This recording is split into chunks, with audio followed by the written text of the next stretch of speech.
Hi everyone, welcome in my YouTube channel Eco Econs Tutorial by Jinan. And don't forget subscribe and like. आप लोग subscribe और like करना रोज भूल जाते हो.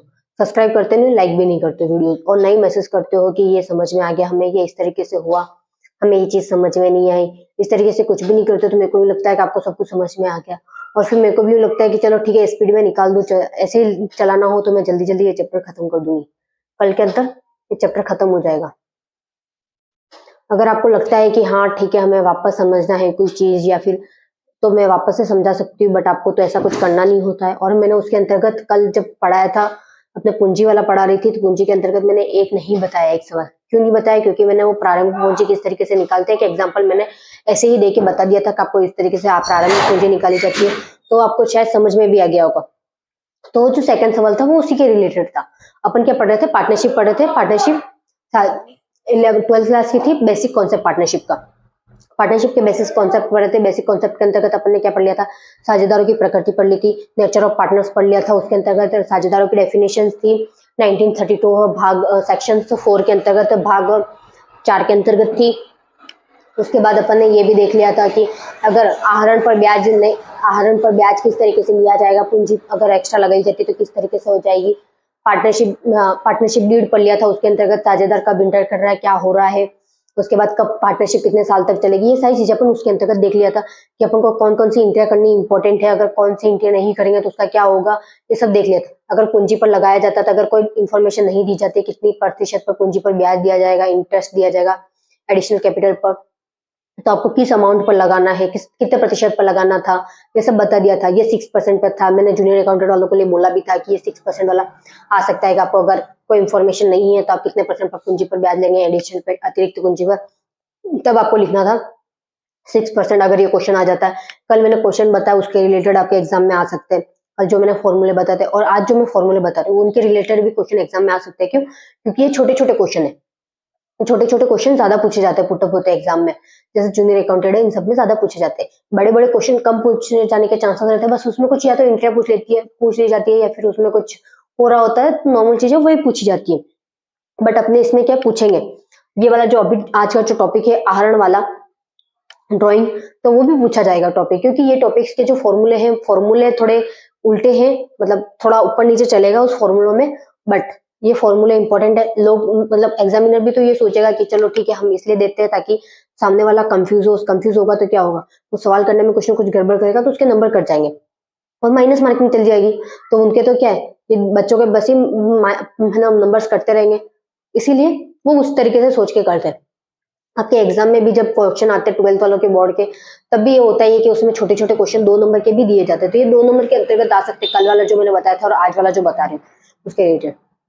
अपन ने उसके बाद क्या पढ़ लिया था? साझेदारों के पूंजी खातों का अनुरक्षण पढ़ लिया था. फिर लाभ विभाजन पढ़ लिया था. विनियोजन खाता पढ़ लिया था. ये सारे पढ़ लिए थे. पूंजी खाते में वापस वो 2 प्रकार के थे, वो भी पढ़ लिए थे. कौन कौन से थे? स्थिर, अस्थिर. स्थिर में 2 टाइप के थे, अस्थिर में 1 टाइप का था. ये सारी चीजें अपन पढ़ चुके थे. उसके बाद अपन ने क्या पढ़ लिया था? कल क्या पढ़ा था? पूंजी पर ब्याज का देखा था, परिकलन का देखा था. उसके अंतर्गत मैंने फॉर्मूला बता दिया था आपको. सवाल किस तरीके से होता है वो भी बता दिया था. किस तरीके का क्या हो सकता है आपके जो है उसमें सवाल में सीधे सवाल करवा के रखे, फॉर्मूले नहीं लिख के रखे. बट मैंने फॉर्मूले लिखा है पहले, ताकि आपको क्या होगी, फॉर्मूले से उससे आप सीधा अच्छी तरीके से कर सको. आपको ये आ जाए कि हाँ ये एंट्री मैंने वहां पढ़ी हुई, ये उसका इस तरीके का है डायग्राम, तो वो इस तरीके से इस तरफ पुटअप होगा और इस तरफ से हो जाएगा. यूं करके मैंने ये सारी चीजें लिखवाई है. ठीक है, बट आप है ना इस तरीके से चलते रहे तो फिर मैं भी है ना आपको जिस तरीके से है वैसा का वैसा ही पढ़ा दूंगी और फटाफट खत्म कर दूंगी. मेरे भी कुछ नहीं जा रहा है. फिर मैं सोच रही हूँ मैं एक एक चीज डिटेल से बताऊँ तो आपके लिए अच्छा हो. तो आपका अगर ऐसे ही थिंकिंग है तो मैं कुछ नहीं, ऐसे चलने दूंगी. अब तो आज का टॉपिक क्या है अपने, यही सेकंड जो 5th टॉपिक चल रहा था, 5th टॉपिक का ये 3rd पार्ट है, आहरणों पर ब्याज, इंटरेस्ट ऑन ड्राइंग. एक बार स्क्रीनशॉट ले लो, उसके बाद मैं अगर कुछ मिटा दूं तो हो गया. अब है साझेदारों द्वारा फर्म में अपने निजी प्रयोग के लिए निकाली गई राशि या वस्तु आहरण कहलाती है. साझेदारी विलेख में उल्लेख होने पर साझेदारों द्वारा किए गए आहरणों पर ब्याज वसूल किया जाता है. आहरण पर ब्याज फर्म की आय होती है. It was withdrawal from by the partners from their personal use. Cash amount और items is called withdrawal. Interest is charged on drawing. Withdrawals made by the partners as maintained in the partnership deed. Interest on withdrawals is the income of the firm. अब मैं ये चीज समझाती हूँ। पढ़ तो मैंने लिया, मुझे पता है कि मैंने पढ़ा तो आपको समझ में तो आया ही नहीं होगा, क्योंकि आप तो इतने महान हो कि आप ना तो उसमें मैसेज करते हो कि हमें समझ में नहीं आता है, क्यों आपको तो पता है मैम तो एक एक चीज डिटेल से बताएगी। आपके क्या फर्क पड़ता है, तुम लोगों के कुछ फर्क पड़ता है, तुम लोगों के कुछ भी फर्क नहीं पड़ता। तुम लोगों को कुछ नहीं करना है, बस क्लास अटेंड की, नोट्स लिखे, खत्म। ना तो उसको रीडिंग करनी होती है ना कुछ भी नहीं। तो तुम्हारी ये आदत पड़ी हुई है कि हमें इसी तरीके से चलना है, हमें ऐसे ही रहना है, हमें बस पास होना है, या फिर हमें ये करना है, हमें टाइम वेस्ट करना है और कुछ नहीं। आप कभी चीज को है ना उसको कॉन्सेंट्रेटली नहीं पढ़ते हो। आप क्या होता है कि चलो ठीक है, ये हो गया वो हो गया खत्म, इस तरीके से चलते हो। इस तरीके से नहीं करना, अच्छे से पढ़ना है, ठीक है ना। अब देख लो आपने क्या है, साझेदारी फर्म में अपने निजी प्रयोग के लिए। निजी प्रयोग क्या होता है, निजी प्रयोग क्या होता है आपको थोड़ा बहुत पता होगा, कोई आइडिया होगा। निजी प्रयोग पर्सनल यूज, इंग्लिश के लिए पर्सनल यूज क्या होता है निजी प्रयोग। निजी प्रयोग का मतलब ये होता है कि अगर आज जैसे आप होमवर्क करते हो, आपके शॉप है, किसकी है, स्टेशनरी की शॉप है आपके, आप अपने निजी प्रयोग के लिए उसमें से आपको है ना अगर स्कूल के लिए 2 बुक चाहिए होगी या फिर नोटबुक चाहिए होगी, पेन चाहिए होगा, तो आपने उस स्टेशनरी की शॉप से निकाल दिया, तो वो क्या हुआ, आपके खुद के प्रयोग के लिए निकाल रहे हो ना, तो वो क्या हो गया, आपके निजी यूज हो गया। ठीक है, कौन सा हो गया, निजी यूज। क्या हो गया, पर्सनल यूज। अभी मैंने जो डेफिनेशन बताई थी उसको रिपीट करो खुद ही, सोचो। उसके बाद क्या है, निकाली गई राशि के लिए, निकाली गई राशि या वस्तु निजी प्रयोग के लिए। ठीक है, यहाँ पर एक तो लिखा गया है कि निकाली गई राशि, क्या लिखा गया, राशि। राशि का मतलब होता है अमाउंट और वस्तु का मतलब होता है आइटम। वस्तु, अब वस्तु अभी मैंने जो एग्जांपल दिया था वो वस्तु से रिलेटेड दिया था। अब वैसे ही आप कोई बिजनेस है, जैसे कोई भी बिजनेस हो, उसके अंतर्गत आप कुछ राशि निकालते हो, अमाउंट निकालते हो। मुझे आज इतने पैसों की जरूरत है, मैंने ये निकाल दिया इतना अमाउंट, तो आप निकालोगे तो कुछ तो होगा, उस पे उसमें अमाउंट में कोई डिफरेंट आएगा, कुछ होगा, तो वो वही बताया जा रहा है। अगर आप कुछ वस्तु निकालते हो या पैसे निकालते हो, राशि निकालते हो, तो साझेदारी विलेख में उल्लेख होने पर, साझेदारी विलेख पार्टनरशिप डीड, पार्टनरशिप डीड में उल्लेख होने पर साझेदारों द्वारा किए गए आहरणों पर ब्याज वसूल किया जाता है, ब्याज वसूल किया जाता है। एक था पता आपने, जब मैंने वो पार्टनरशिप डीड पढ़ रही थी उसके अंदर एक पॉइंट था कि आहरण, अगर कोई आहरण राशि निकालता है तो उस पर कितने प्रतिशत ब्याज दर ली जाएगी, तो वो उसके अंदर लिखना था। अगर नहीं लिखा हुआ होगा तो क्या करेंगे, उनके पूंजी के अनुपात में बांटेंगे, लाभ विभाजन अनुपात में बांटेंगे। वो पार्टनरशिप में जो भी था उसके हिसाब से देखना था, तो पूंजी के अनुपात में बांटा जाता। ये चीजें अपने उसके अंतर्गत देखी थी कि किस तरीके से होता है। अगर नहीं लिखा हुआ उसमें कोई भी आइडेंटिफाई नहीं किया हुआ तब किस तरीके से करना, बट ज्यादातर क्या होगा, आइडेंटिफाई करना ही है तुम लोगों को। कब जब भी पार्टनरशिप का बिजनेस करो तब तुम लोगों को क्या करना, आइडेंटिफाई करना। तो जैसे आप फ्रेंडशिप करते हो, तो फ्रेंडशिप में क्या होता है कि आपने फ्रेंडशिप तो कर ली, आप इसी तरीके से चलोगे कि अगर आपने है ना बहुत सारे लोग बच्चे होंगे, जो मुझे पता है कि तुम लोग है ना रिलेशनशिप में भी होते, तो रिलेशनशिप में होते तो क्या करते हो तुम लोग कि एक एक चीज अगर तुम क्लियर नहीं करोगे तो वो रिश्ता वैसे ही टूट जाता है। या तो दोस्ती का रिश्ता हो कि किसी चीज का भी रिश्ता हो, पार्टनरशिप का भी हो तो भी वो टूट जाता है। अपने घर ही देख लो, घरों में है ना, अपन घर में रहते हैं अपन, तो क्या होता है कि घर में जॉइंट फैमिली वाले रहते हैं तो उनमें कुछ ना कुछ मन मुटाव होते रहते हैं। मन मुटाव होते हैं तो क्या करते हैं, वो आपस में बैठ के सलाह मशवरा करते हैं और फिर ये कहते हैं कि हाँ, अगर अपने 10 भाई है तो अपन इतना इतना खर्चा, अपन डेली मंथली इतना खर्चा होता है तो हम इतना इतना खर्चा डेली देंगे, डिवाइड कर लेते हैं, ताकि क्या उसमें बहसबाजी नहीं हो।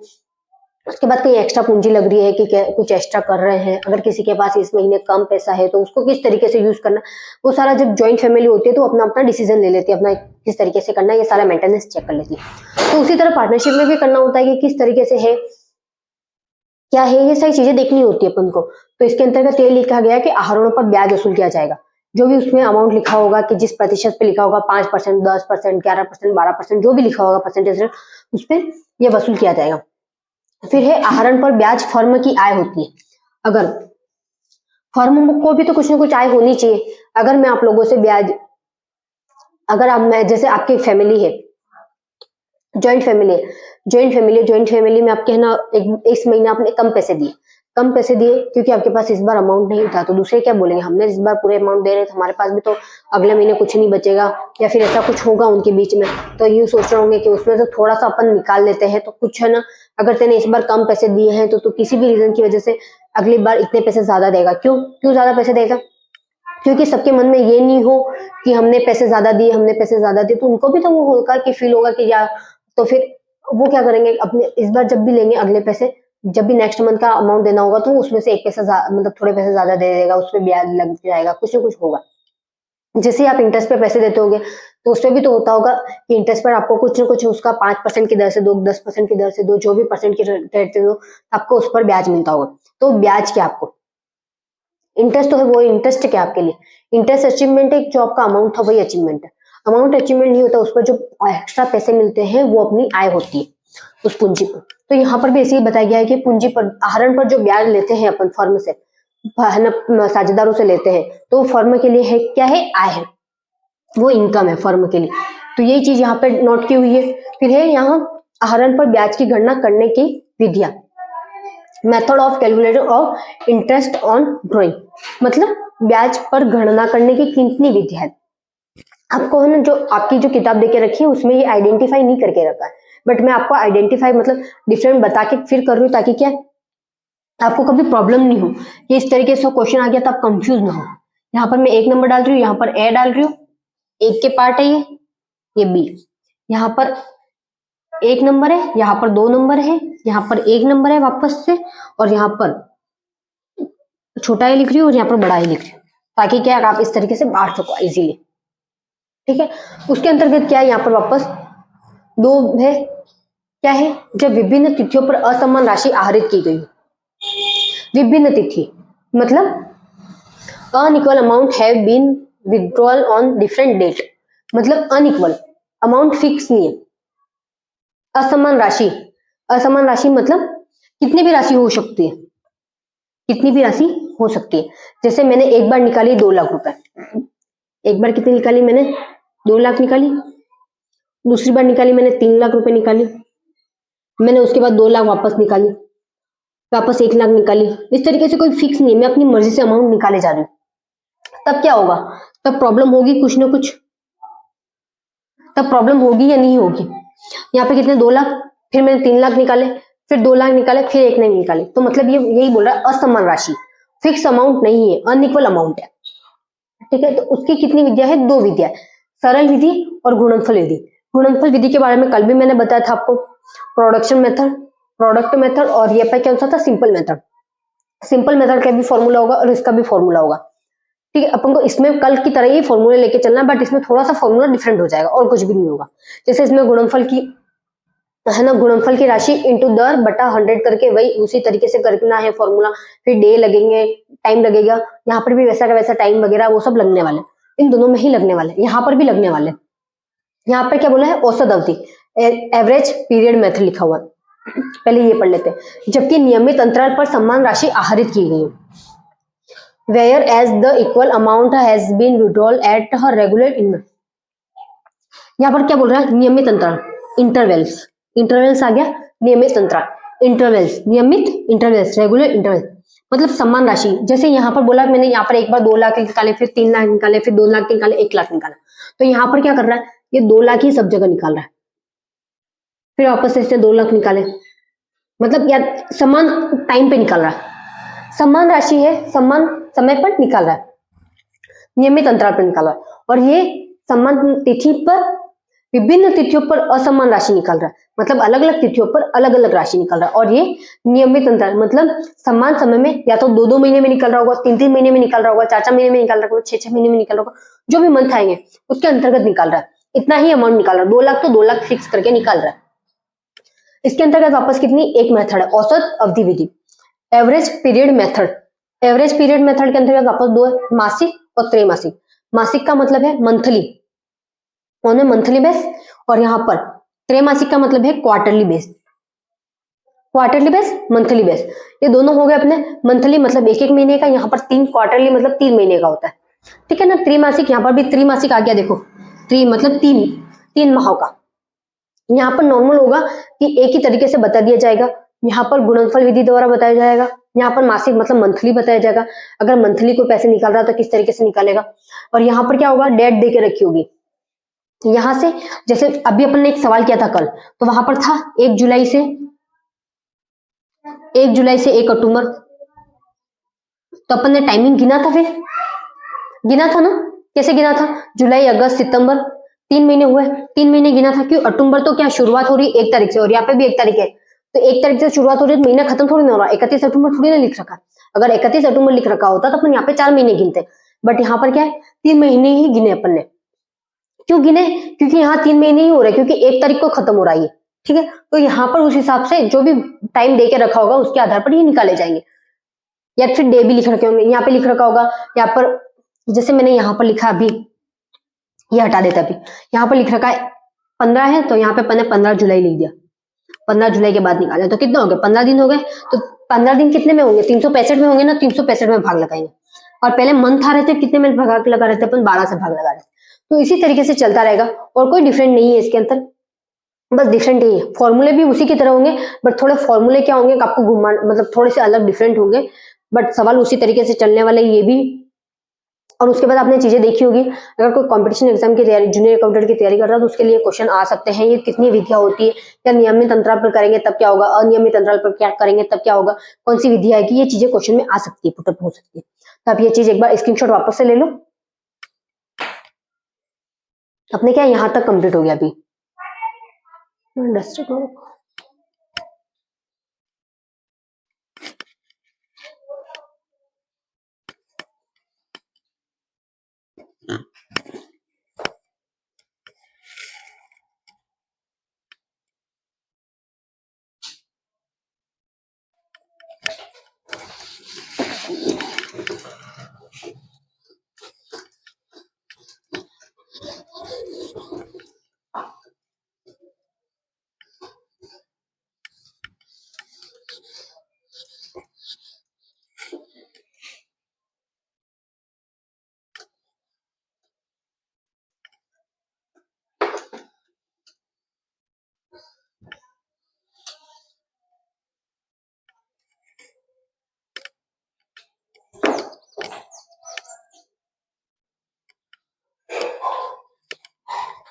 कहां तक हो गया था, आहरण की मैंने 2 विधियां बता दी थी, आहरण पर ब्याज की, उसके बाद मैंने वो दोनों विधियों का बता दिया था, जब एक समान राशि समान तिथि पर आहरित की जाए तब कौन सी विधि होती है, और असमान राशि असमान तिथियों पर आहरित की जाए, विभिन्न तिथियों पर आहरित की जाए तब क्या होता है।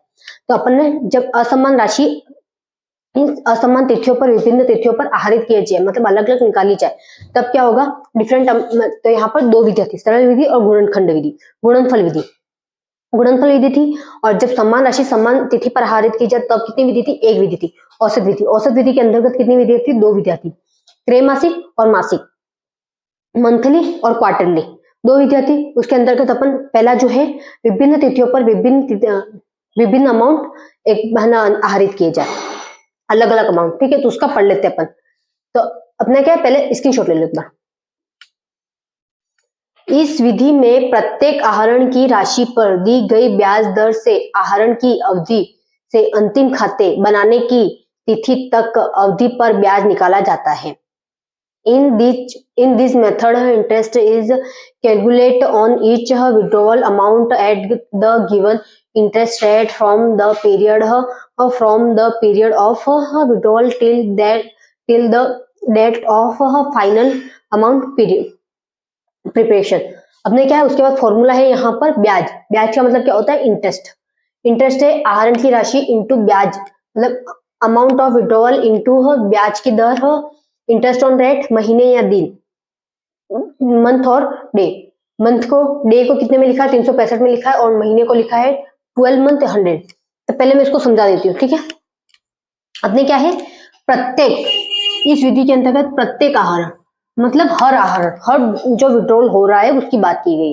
विड्रॉल की राशि दी गई ब्याज दर से आहरण की अवधि, ब्याज दर दी होगी कोई ना कोई इंटरेस्ट रेट देके रखी होगी आपको, ठीक है। ब्याज की अवधि से अंतिम, ब्याज की अवधि से अंतिम जो भी डेट होती है वो बनाने की तिथि तक। पहले तो जो जैसे अपने अभी एक सवाल उससे पहले किया था, नेक्स्ट क्लास में सवाल किया था अपन ने, उसके अंदर क्या था 1 जुलाई था, 1 जुलाई था, जुलाई से अक्टूबर था, तो उसके अंतर्गत महीने आ रहे थे तब उनको पता चल गया था ना। तो यहाँ इसी तरीके से यहाँ से ही चालू होगा। अपने शुरुआत कहाँ से होती है, अप्रैल से शुरू होता है। फाइनेंशियल ईयर कौन सा होता है, अप्रैल से शुरू होता है और 31 मार्च को खत्म होता है, यही होता है। 1 अप्रैल को शुरू होता है और 31 मार्च को खत्म होता है। ये लिख देना वित्तीय वर्ष, मैंने पहले भी लिखवाया बट आपने लिखा क्यों लिखा उनको ध्यान नहीं। क्योंकि ये मैं बार बार बोल रही हूँ तो कोई इंपॉर्टेंट चीज होगी इसीलिए बोले जा रही हूँ। अगर कभी मंथ नहीं भी दिए होते तो आपको यहाँ से ध्यान रखना पड़ता है कि 1 मार्च से अप्रैल 31 अप्रैल के बीच की बात की गई, 31 मार्च के बीच की बात की गई, तो ये टाइम आपको ध्यान रखना पड़ता है। तो यहाँ पर यही बताया गया है, यहाँ से 1 अप्रैल से शुरू हो गई और 31 मार्च को खत्म हुई। जब आहरण शुरू हुआ और खत्म होने की, तो इसमें जो भी बीच में आहरण किए गए हैं तो उन तिथि तक की अवधि पर ब्याज निकाला जाता है। इन जो भी तिथि होता है, जो भी अमाउंट होता है, डे में आता है कि कुछ भी हो, यहाँ पर 3 महीने आ रहा था 3 महीने के अंदर निकाला जाएगा। अगर यहाँ पर 15 दिन आ रहा होता तो 15 दिन में निकाला जाता, उस तरीके से किया जाएगा। ठीक है, तो उसके अंतर्गत सबसे पहले क्या है, ब्याज। ब्याज का क्या है, इंटरेस्ट। इंटरेस्ट क्या है, अपने आहरण की राशि। आहरण की राशि कितनी है, मैंने मान ली आहरण की राशि 5 लाख है। अब मैं यहाँ पे एग्जांपल लेके भी चलती हूँ साथ में। आहरण की राशि क्या है, आहरण की राशि 5 लाख। 5 लाख है। ब्याज रेट गिन लेते हैं, रेट कितनी है, इंटरेस्ट रेट 5%। और महीने कितने, 6 मंथ मान लेते हैं, 6 मंथ। मैंने टाइमिंग नहीं देके रखी, सीधा 6 मंथ मान लिया। ठीक है, तो अब यहाँ पे क्या करेंगे, सबसे पहले 5 लाख लिखेंगे, लिखेंगे ना 5 लाख। ये सवाल मैंने करवाया भी है इस टाइप का। फिर 5% रेट है, 5% रेट 600 इंटू 12, कहां से आया, 6 मंथ, किसमें था, 12 मंथ में था, तो उसमें किया, कटा, काट दो, जो कट रहा है वो, नहीं कट रहा है उसको रहने दो। ये आया कि नहीं आया आंसर अपने,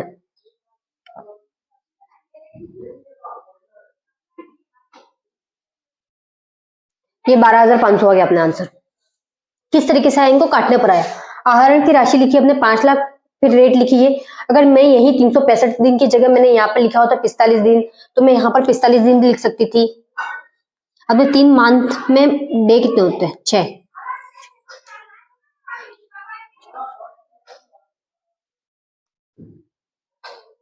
180 दिन होते हैं।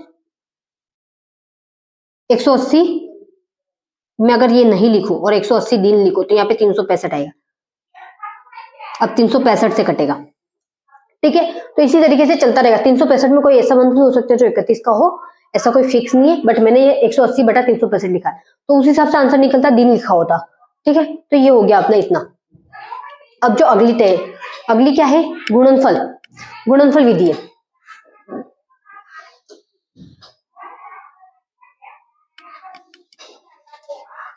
कौन सी विधि है, गुणनफल विधि है।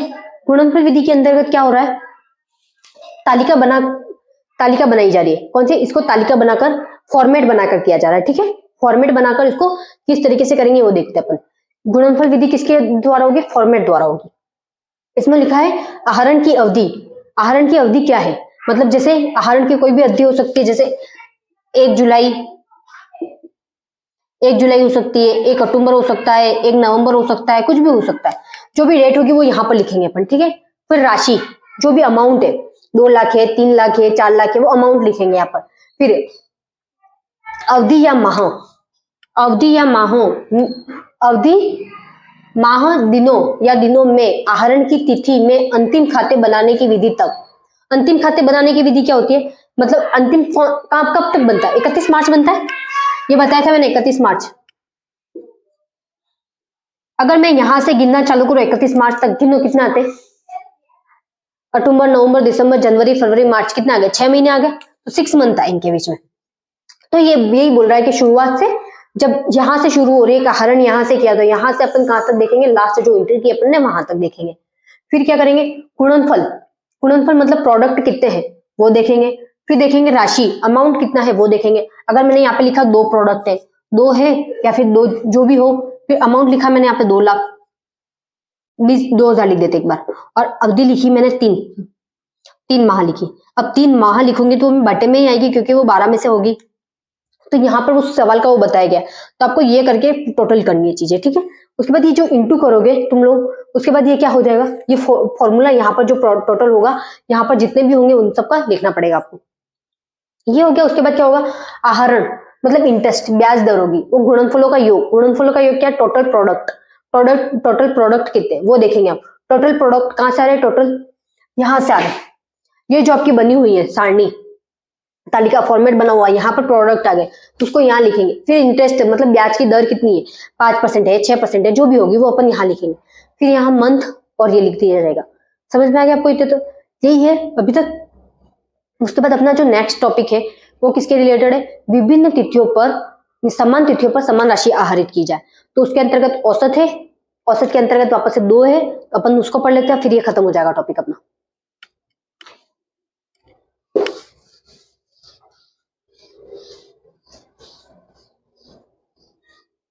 स्क्रीनशॉट लिया था ना, शायद नहीं लिया हो तो एक बार वापस पीछे जाके देख लेना, ठीक है। यूं नहीं हो कि फिर आप लिखो ही नहीं है फॉर्मूले, सारे गड़बड़ घोटाले हो जाए आपके। और आप एक चीज ध्यान रखना कि ये फॉर्मूले जो मैं अभी जिस तरीके से लिखवा रही हूँ वो फॉर्मूले आपके नोटबुक में लिखे हुए नहीं है, उसमें सीधा एग्जाम्पल के तौर पे लिखा हुआ है। तो आप कितने एग्जाम्पल, हर एग्जाम्पल में फॉर्मूला चेंज हो जाएगा, किस तरीके से करोगे, फिर टाइम कभी चेंज होगा, तब आप सोचोगे कि यहाँ से टाइम, अगर आपको पता ही नहीं होगा तो होगा ही नहीं, पॉसिबल ही नहीं है। तो आपको ये फॉर्मूले याद रखने जरूरी है, फॉर्मूले याद रखोगे तो हो जाएगा। और जो कंपटीशन एग्जाम की तैयारी कर रहे हैं, जो जूनियर अकाउंटेंट की, उनके लिए तो ये आएगा ही आएगा। क्या आएगा, जो मैंने अभी ये फॉर्मूले बताया उससे फॉर्मूला से रिलेटेड तालिका बना के किस तरीके से सवाल होता है, ये चीज आ जाएगी, ठीक है। तो उनको ध्यान रखना ज्यादातर।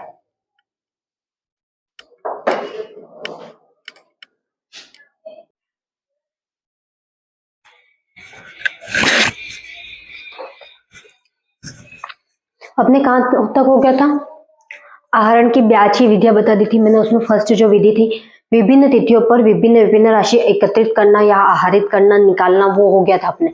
उसके अनुसार कितनी विधियां थी, 2 विधियां थी, सरल और गुणनफल विधि। गुणनफल विधि में किसी तरह तालिका बनाकर याद किया जाता था। और ये वाली जो विधि है वो किसके रिलेटेड है, अपने औसत अवधि, औसत अवधि के रिलेटेड है। सेकंड अवधि जब नियमित अंतराल पर नियमित राशि निकाली जाती है, आहरित की जाती है। तो औसत अवधि मतलब एवरेज पीरियड मेथड का फॉर्मूला क्या है, आहरण पर ब्याज, आहरण पर ब्याज का है इंटरेस्ट ऑन ड्रॉइंग, कुल आहरण मतलब टोटल आहरण कितना हुआ, टोटल ड्रॉइंग, एक बार स्क्रीनशॉट ले लो, टोटल ड्रॉइंग इनटू ब्याज की दर, इंटरेस्ट ऑन रेट इनटू औसत अवधि। औसत अवधि एवरेज पीरियड, मंथ में भी हो सकता है, डे में भी हो सकता है, कोई फिक्स नहीं है, बट यहाँ पर फिक्स है। उसमें क्या था, फिक्स था, उसमें फिक्स नहीं था, यहाँ पर फिक्स है, ठीक है। 100 इंटू 12, 12 कौन से, ये औसत अवधि के 12 मंथ के जो भी ऊपर मंथ होंगे वो ऊपर लिखेंगे और नीचे 12 लिख देंगे, ठीक है। दर जितनी भी होगी 8%, 5%, 2%, जो भी होगी उसके नीचे लिख देंगे अपन 10, 100 लिख देंगे। अब यहाँ एक मैं फॉर्मूला लिख के भी बता सकती थी, बट मैंने सारणी बना के बताया ताकि कि आपको जल्दी से याद हो जाए, जल्दी से समझ में आ जाए। सबसे है सिचुएशन, फर्स्ट एन को क्या मानना, number of month in a year, ठीक है। फिर उसके बाद है आहरण 12 मंथ के लिए, ड्रॉइंग 12 मंथ लिख सकते हो यहाँ पे ब्याज, ठीक है। फिर यहाँ ड्रॉइंग 9 मंथ लिख सकते हो, फिर यहाँ पे ड्रॉइंग 6 मंथ, 6 मंथ होंगे तब क्या होगा, 12 मंथ होंगे तब क्या होगा, 9 मंथ होंगे तब क्या होगा। फिर देखना है मासिक आहरण, मासिक आहरण की 2 विधियां थी यहाँ पर, एक था मासिक आहरण और दूसरा था त्रैमासिक आहरण, 2 था ना, त्रैमासिक और मासिक आहरण। मासिक आहरण के अंतर्गत क्या था, n+1/2, तो कितना, ये फॉर्मूला है, अगर प्रत्येक माह के प्रारंभ बिगनिंग में हो तो फिर 12 + 1 करके 6.5 है भाई। अगर 9 मंथ मान के चले तो 9 मंथ मान के चले तो 9 + 1 करके 2 करने 5 आ गया, 9 + 8 करके 6 + 1 करके 2 करने, जब 6 महीने हो तो 3.5 आएगा, क्या आएगा 3.5। उसी तरह प्रत्येक माह के मध्य में, मिडल में हो तब, मिडल वाला लास्ट में, पहले अंत में, एंड में हो तब n-1/2। जब ये ध्यान रखना है कि एंड में हो तब माइनस करना है, जब प्रारंभ में हो तो जोड़ना है, -12 - 1/2, 5.2 आंसर आया। 9 मंथ हो तब 9 - 1/2 करके 4 आ गया, 6 माह हो तो 6 - 1 करके बटा 2 किया तो कितना आ गया 2.5। वैसे ही प्रत्येक माह के मध्य में होने पर n/2, मध्य में है तो कुछ भी नहीं करना, n/2 मतलब देखो 6 है तो 6/2 ही होने वाला, तो क्या आने वाला 3 आने वाला, तो उसी तरीके से चलने वाला मध्य में है तो। जैसे यहाँ 12/6, 12/2 था तो यहाँ पे 6 आ गया, n/2 4.5 और 6/2 था तो 3 आ गया। इसी तरीके से त्रैमासिक, अब सेकंड विधि कौन सी है, त्रैमासिक। त्रैमासिक है, त्रैमासिक में क्या है, प्रत्येक तिमाही के प्रारंभ में, प्रारंभ मतलब तिमाही मतलब क्या होता है, क्वार्टर होता है। प्रारंभ में मतलब बिगनिंग। 3 प्लस n प्लस 3, यहाँ पे मध्य में है 3 आ रहा है, क्वार्टर आ रहा है, इसलिए 3 लिखा है सब जगह। फिर बटा में 2 किए। फिर 12 मंथ हो तब क्या करना, 12 मंथ हो तो 12 प्लस 3 बटा 2, 7.5 आया। जब 9 माह हो तो 9 प्लस 3 बटा 2 करके 6 आ गया। उसके बाद 6 माह का हो तो 6 प्लस 3 बटा 2, 4.5। उसके बाद प्रत्येक तिमाही के अंत में, एंड में हो तब n माइनस 3 करना। यहाँ पर क्या कर रहे थे, n माइनस 2 कर 1 कर रहे थे, यहाँ पर n माइनस 2 करना, 3 करना, सॉरी 12 माइनस 3 बटा 2 तो 4.2, 4.5, 9 माइनस 3 बटा 2 3, और 6 माइनस 3 बटा 2 1.5, यहाँ पर 1.5 है। फिर लिखा है यहाँ पर प्रत्येक तिमाही के मध्य में, मध्य मतलब मिडल, यहाँ पर क्या लिखा है n बटा 2, क्या लिखा है n बटा 2, तो 12 बटा 2 हो गया। फिर आ गया इक्वल 6, फिर है 9 बटा 2 तो कितना आ गया 4.9, 4.5, और 6 बटा 2 है तो वहां पे कितना आ गया 3 आ गया। अगर जब कोई आहरण की अवधि ही नहीं देके रखी है तब क्या करोगे, n बटा 2 का फॉर्मूला लगाओगे, जो भी मंथ हो गया वो लिख देना, 4 मंथ हो, 5 मंथ हो, 6 मंथ हो, 7 मंथ हो तो वो लिख देना ऐड करके। अगर 8 महीने हैं तो 8 बटा 2 कर देना, अगर है ना 4 महीने हैं तो 4 बटा 2 कर देना। अगर कोई तिथि नहीं दे के रखी हो एक मिनट, ये स्क्रीनशॉट अगर नहीं लिया तो ले लो, मैं बता देती हूँ वो भी।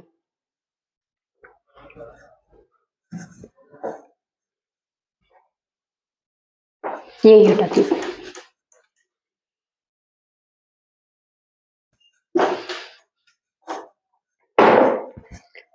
जब आहरण की तिथि नहीं दी गई होती है,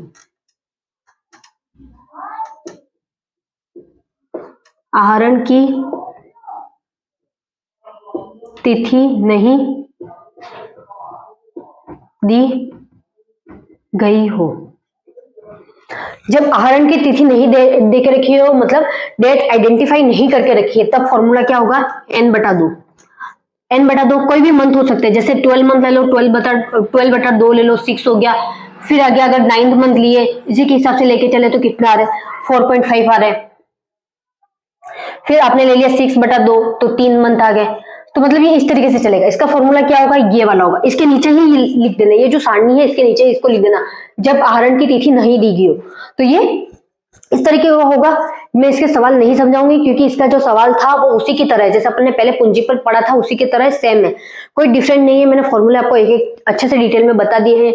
अगर आपको एक बार सवाल समझना, खुद कोशिश करना सवाल समझने की, अगर उसके बाद आपको कोई सवाल समझ में नहीं आता है तब क्या करना, मेरे को मैसेज कर देना कमेंट बॉक्स में, तो मैं आपको है ना वो सवाल समझा दूंगी अच्छे से। या फिर जो मेरे ऑफलाइन बैच में आते बच्चे उनको वो बोले मेरे को हमें ये सवाल समझ में नहीं है, अगर आप कमेंट नहीं करते तो भी मैं वो सवाल समझा दूंगी।